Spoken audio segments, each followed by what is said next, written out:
Assalamualaikum warahmatullahi wabarakatuh. Alhamdulillah, kita bertemu kembali dalam video pembelajaran IPS SD Alam Baitur Rahman Bontang. Semoga teman-teman selalu diberi perlindungan dan kesehatan dan tetap semangat. Insya Allah hari ini kita akan belajar tentang peninggalan sejarah kerajaan yang bercorak Hindu, Buddha, dan Islam yang ada di Indonesia.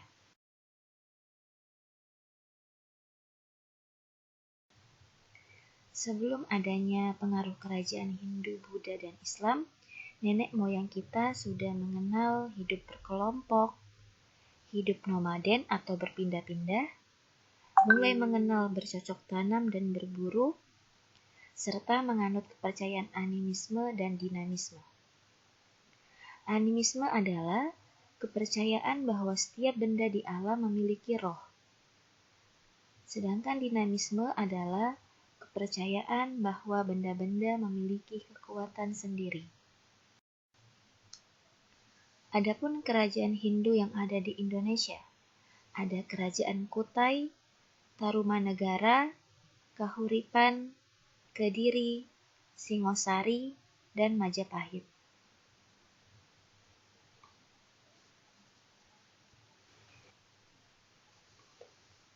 Yang pertama adalah Kerajaan Kutai. Kerajaan ini merupakan kerajaan Hindu tertua di Indonesia, terletak di tepi Sungai Mahakam, Kalimantan Timur, berdiri kira-kira pada abad keempat Masehi. Adapun peninggalan Kerajaan Kutai yaitu penemuan 7 prasasti Yupa yang bertuliskan huruf Palawa dan bahasa Sanskerta. Raja yang pernah memerintah Kerajaan Kutai, yang pertama Kudungga sebagai pendiri dan raja pertama Kerajaan Kutai, kemudian digantikan oleh putranya yang bernama Aswawarman. Pada pemerintahan Aswawarman inilah mulai dikenalnya agama Hindu. Dan yang terakhir adalah Mulawarman. Mulawarman ini merupakan raja yang terkenal dengan bijaksana dan baik hati. Dia pernah menyumbangkan 20.000 sapi kepada para brahmana.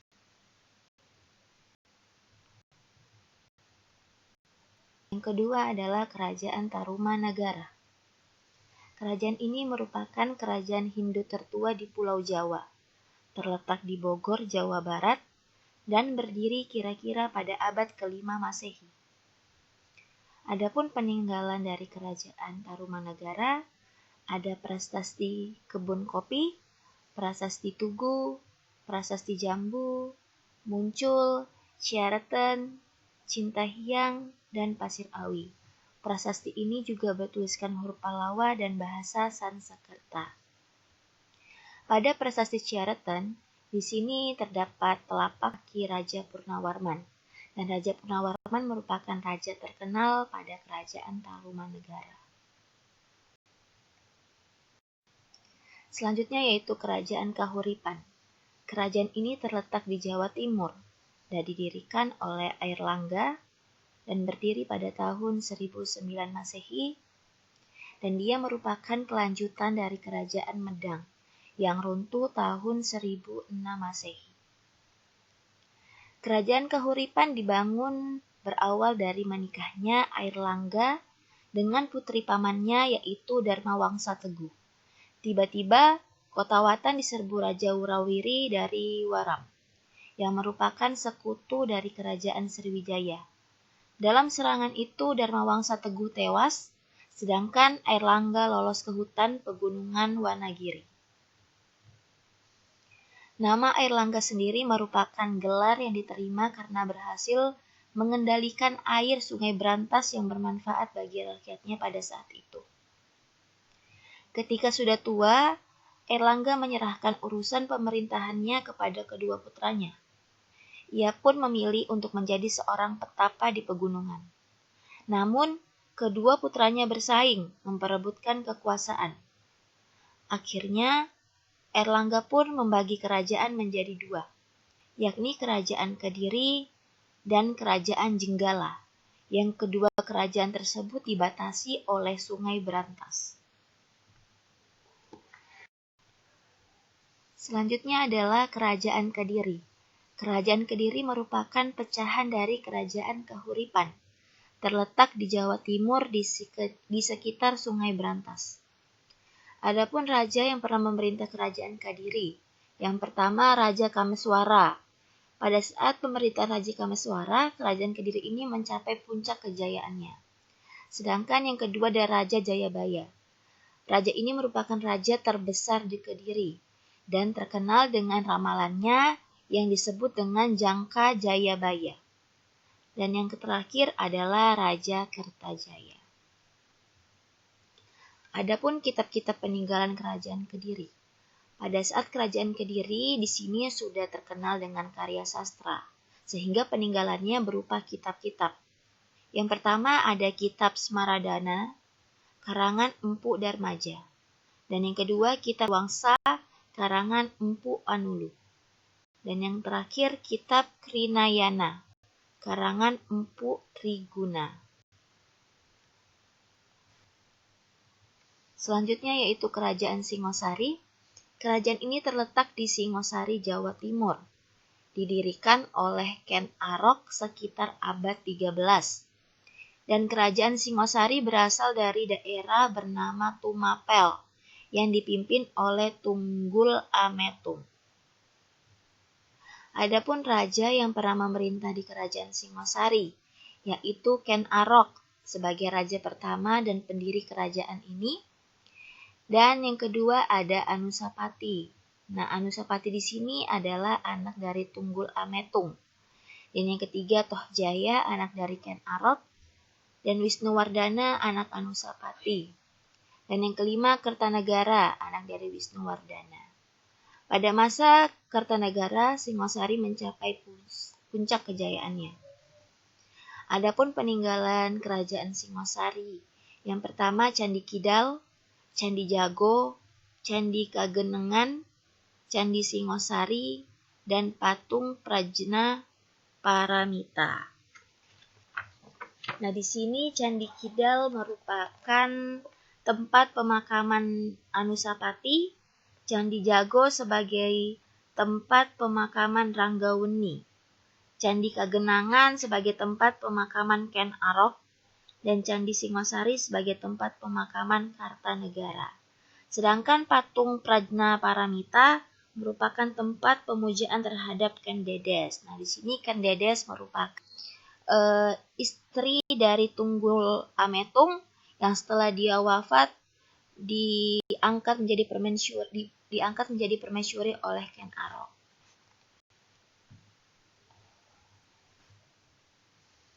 Selanjutnya yaitu Kerajaan Majapahit. Kerajaan ini terletak di Jawa Timur, di sekitar hutan tarik, didirikan oleh Raden Wijaya pada akhir abad 13. Adapun raja yang pernah memerintah Kerajaan Majapahit. Yang pertama ada Raden Wijaya, yang memiliki gelar Kartarajasa Jayawardana. Dan yang kedua Jayanegara, yang merupakan keponakan dari Raden Wijaya. Dan yang ketiga ada Trubanatunggadewi, anak dari Raden Wijaya dan Gayatri.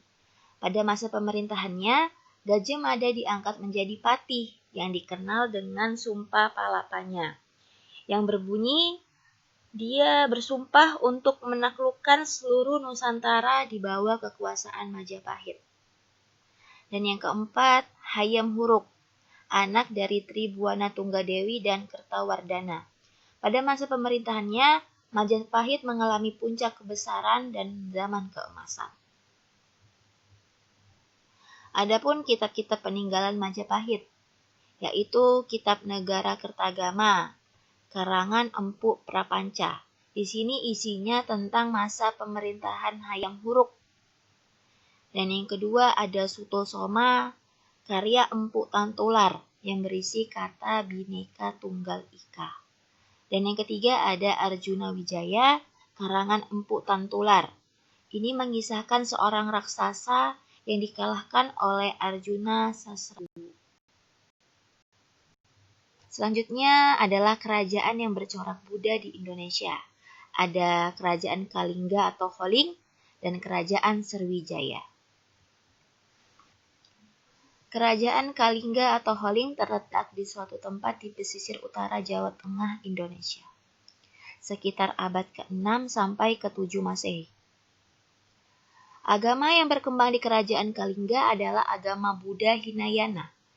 Pendeta Buddha Juana Badra membantu Hining menerjemahkan kitab suci agama Buddha dari bahasa Sanskerta ke bahasa Cina.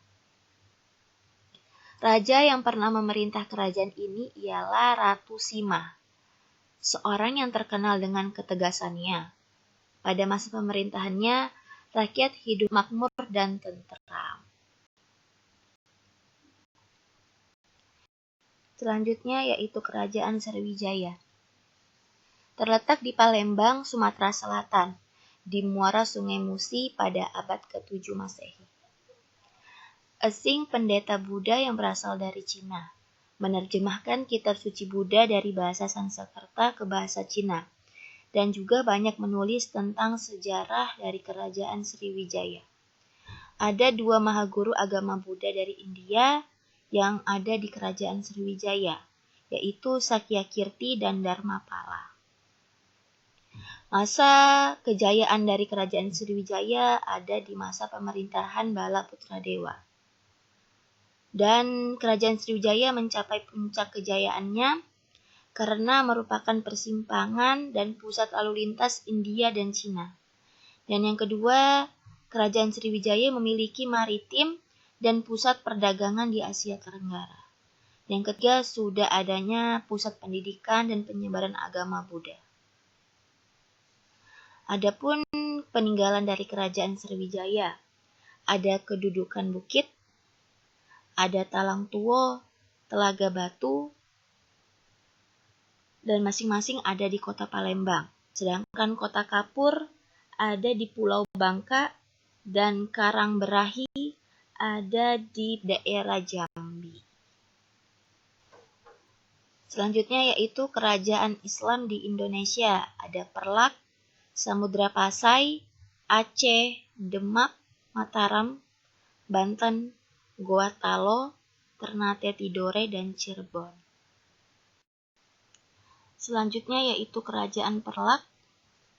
Kerajaan Islam di Indonesia yang berkuasa di sekitar wilayah Perlak, Aceh Timur, berdiri tahun 840 sampai 1292 Masehi. Raja Kerajaan Perlak yang pertama yaitu Syedid Abdul Aziz yang mengubah Bandar Perlak menjadi Bandar Khalifah karena dia ingin membuat penghargaan kepada rombongan Nahkoda Khalifah yang telah berperan besar mengembangkan agama Islam di daerah Perlak. Dan yang kedua adalah Muhammad Amin Syah Johan Berdaulat II, di mana pada masa pemerintahannya kerajaan mengalami masa kejayaan. Berkembang pesatnya bidang pendidikan dan perluasan dakwah. Dan ia juga menikahkan kedua putrinya, Ganggang Sari dan Ratna Kumala. Dan Bandar Khalifah menjadi pelabuhan yang penting. Dan yang ketiga adalah Sultan Mahdum Alaidin Malik Abdul Aziz Syah Johan Berdaulat, yang merupakan raja terakhir dari Kerajaan Perlak. Ada berbagai peninggalan Kerajaan Perlak, mulai dari mata uang, stempel, hingga makam raja, di mana mata uang mereka ini ada 3 jenis, yaitu emas yang disebut dengan dirham, perak disebut dengan kupang, dan tembaga atau kuningan. Selanjutnya yaitu Kerajaan Samudra Pasai. Kerajaan ini terletak di pantai timur Sumatera, Aceh, Loksemawe. Adapun raja yang pernah memerintah yang pertama Sultan Malik Al-Soleh yang memiliki gelar Merah Selu atau Merah Sile. Dia merupakan pendiri dan raja pertamanya. Ia adalah suami dari Ganggang Sari, putri dari Kerajaan Perlak. Yang kedua adalah Sultan Malik At-Thohir II. Pada masa pemerintahannya, Kerajaan Samudra Pasai kedatangan seorang ulama dari Maroko, yaitu Ibnu Battuta. Nah, dari tulisan Ibnu Battuta ini banyak menceritakan tentang masa pemerintahan dari Sultan Malik At-Thohir di mana dia berusaha untuk menyebarkan agama-agama ke beberapa daerah. Selanjutnya yaitu Sultan Zainal Abidin. Nah, ini merupakan raja terakhir dari kerajaan Samudra Pasai, di mana Samudra Pasai ini mengalami kemunduran karena diserang oleh kerajaan dari Aceh. Selanjutnya adalah Kerajaan Aceh. Kerajaan Aceh ini terbentuk dari Portugis yang menguasai Malaka dan Samudra Pasai pada abad ke-16, sehingga pedagang Islam memindahkan kegiatan berdagangnya dari Malaka ke Aceh, sehingga terbentuklah Kerajaan Aceh. Adapun raja yang pernah memerintah Kerajaan Aceh yang pertama, Sultan Ali Muhayyad Shah atau Sultan Ibrahim. Ia merupakan pendiri Kerajaan Aceh. Yang kedua adalah Salahuddin yang merupakan anak dari Sultan Ali Muhayyad Shah. Karena ia tidak mampu menjalankan roda pemerintahannya, sehingga ia digantikan oleh adiknya yang bernama Sultan Alauddin Riyad Shah. Pada masa pemerintahannya, ia berhasil mendatangkan ulama-ulama dari India dan Persia untuk membantu mengajarkan agama Islam di Indonesia. Dan yang kedua berhasil menyebarkan Islam ke daerah Minangkabau dan Indrapura. Dan yang keempat adalah Sultan Iskandar Muda. Pada masa pemerintahannya, Kerajaan Aceh mengalami masa kejayaan dengan tanda-tanda memperluas wilayah mereka, melakukan perlawanan terhadap Portugis dan Johor Malaysia untuk merebut Selat Malaka, dan mendirikan sebuah masjid yang megah, yaitu Masjid Baitur Rahman, yang sampai sekarang masih ada di daerah Aceh. Dan ia juga membuat sistem perundang-undangan, adat mahkota alam. Selanjutnya yaitu Kerajaan Demak. Kerajaan Demak merupakan kerajaan Islam pertama di Pulau Jawa, terletak di pantai utara Jawa Tengah. Adapun raja yang pernah memerintah adalah Raden Patah yang merupakan pendiri dari Kerajaan Demak. Dan yang kedua adalah Adipati Unus, merupakan anak tertua dari Raden Patah dan memiliki gelar Pangeran Saberang Lor karena dia berhasil memimpin armada laut yang berjumlah ribuan dalam rangka merebut Malaka dari Portugis. Dan yang ketiga adalah Sultan Trenggono, di mana pada masa pemerintahannya Kerajaan Demak menyerang Sunda Kelapa, Banten, dan Cirebon. Dan saat dia menyerang Panurukan, akhirnya Sultan Trenggono tewas dalam pertempuran. Nah, selain dari beberapa raja, Kerajaan Demak juga dibantu oleh beberapa wali songo, di mana wali songo yang membantu adalah Sunan Kalijaga atau Raden Syahid. Nah, di sini teman-teman bisa melihat nama-nama wali songo dan tempat-tempat dakwah yang mereka datangi. Selanjutnya yaitu Kerajaan Mataram, terletak di Pulau Jawa, berdiri sejak abad 16. Raja Kerajaan Mataram yaitu Sultan Agung, di mana pada masa pemerintahannya kerajaan ini mencapai puncak kejayaannya, di mana dia mengarang serat sastra gending yang berisi filsafat Jawa, menciptakan penanggalan Jawa, memadukan unsur Jawa dan Islam, di mana dia menggunakan gamelan dalam perayaan Selanjutnya yaitu Kerajaan Banten, di mana lokasi Kerajaan Banten terletak di Provinsi Banten, berdiri sejak 1552 Masehi. Adapun raja yang pernah memerintah yaitu Maulana Hasanuddin yang merupakan raja pertama, anak dari Sunan Gunung Jati. Di bawah kepemimpinan beliau, berhasil menaklukkan wilayah Lampung, Selat Sunda, dan Bandar Banten. Dan yang kedua adalah Maulana Yusuf, merupakan raja kedua Kerajaan Banten yang berhasil menundukkan kerajaan Pajajaran yang berada di Pakuan. Dan yang ketiga adalah Maulana Muhammad, yang keempat adalah Pangeran Ratu, dan yang kelima adalah Sultan Ageng Tirtayasa. Pada masa pemerintahannya, Kerajaan Banten mengalami kemajuan yang sangat pesat, bahkan bisa menjalin hubungan dengan negara luar seperti Mogul dan Turki. Adapun peninggalan dari Kerajaan Banten yaitu Masjid Agung Banten, dan yang kedua adalah Meriam Ki Amuk. Selanjutnya yaitu Kerajaan Goa dan Talo. Kerajaan ini lebih dikenal dengan sebutan Kerajaan Makassar karena terletak di Sulawesi Selatan. Tahun 1605, agama Islam masuk ke Kerajaan Goa Talo melalui seorang ulama dari Minangkabau yang bernama Dato Ri Bandang. Adapun raja yang pernah memerintah yaitu Sultan Alauddin. Nama aslinya adalah Karaeng Tumamenanga Ri Agamana. Adalah Raja Makassar pertama yang memeluk Islam. Yang kedua adalah Sultan Muhammad Said. Pada masa pemerintahannya, ia mengirimkan pasukan ke Maluku untuk membantu rakyat Maluku berperang melawan Belanda. Dan yang ketiga adalah Sultan Hasanuddin, di mana pada masa pemerintahannya Kerajaan Goa Talo ini berhasil menguasai hampir seluruh wilayah Sulawesi Selatan dan memperluas wilayah kekuasaannya ke Nusa Tenggara. Atas keberaniannya, Sultan Hasanuddin dijuluki ayam jantan dari timur. Selanjutnya adalah peninggalan dari Kerajaan Goa Talo.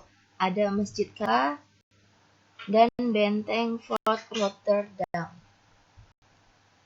Ini adalah Kerajaan Ternate dan Tidore. Secara geografis, Kerajaan Ternate dan Tidore terletak di antara Kepulauan Halmahera Maluku, antara Sulawesi dan Irian Jaya. Ternate dan Tidore keduanya menganut agama Islam sejak abad ke-16. Adapun peninggalan dari kerajaan ini yaitu Masjid Ternate dan Kedaton Ki, raja yang pernah memerintah. Jadi teman-teman bisa melihatnya.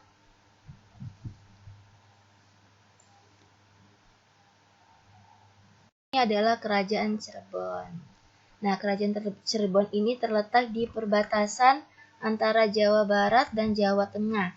Didirikan oleh salah seorang anggota Wali Songo yang bernama Sunan Jati dengan nama aslinya adalah Syarif Hidayatullah.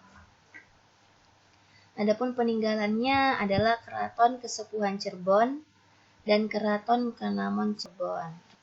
Adapun raja-raja yang pernah memerintah di Kerajaan Cirebon. Yang pertama, ada Pangeran Cakrabuana yang merupakan keturunan dari Kerajaan Pajajaran. Pada masa itu masih menganut agama Wiwitan. Dan yang kedua adalah Sunan Kalijaga yang merupakan sultan pertama di Cirebon. Dan yang ketiga ada Pangeran Pasarean, Pangeran Agung, Pangeran Sedanggayam, dan Penembahan Girilaya. Sultan Penembahan Girilaya memerintah kerajaan selama 13 tahun, dimulai dari tahun 1649 hingga tahun 1662. Dan beliau wafat dalam keadaan sebagai tahanan politik. Nah, setelah masa pemerintahan Girilaya, terjadi kekosongan jabatan di Kesultanan Cirebon yang berlangsung selama 16 tahun. Hal inilah yang menyebabkan Cirebon dalam keadaan kendali tarik ulur antara Kerajaan Mataram dan Kerajaan Banten. Pada tahun 1678 terjadi pepecahan wilayah di Kesultanan Cirebon menjadi dua daerah, yaitu Kerajaan Kesepuhan dan Kanoman. Nah, itu tadi sejarah kerajaan Hindu, Buddha, dan Islam yang ada di Indonesia. Insya Allah hari ini teman-teman mendapatkan tugas atau mengerjakan tugas IPS pengayaan 1-3 halaman 9-98 di buku BBA. Itu saja yang dapat Bu Guru sampaikan. Semoga bermanfaat dan terima kasih sudah menyimak dan mendengarkan. Wassalamualaikum warahmatullahi wabarakatuh.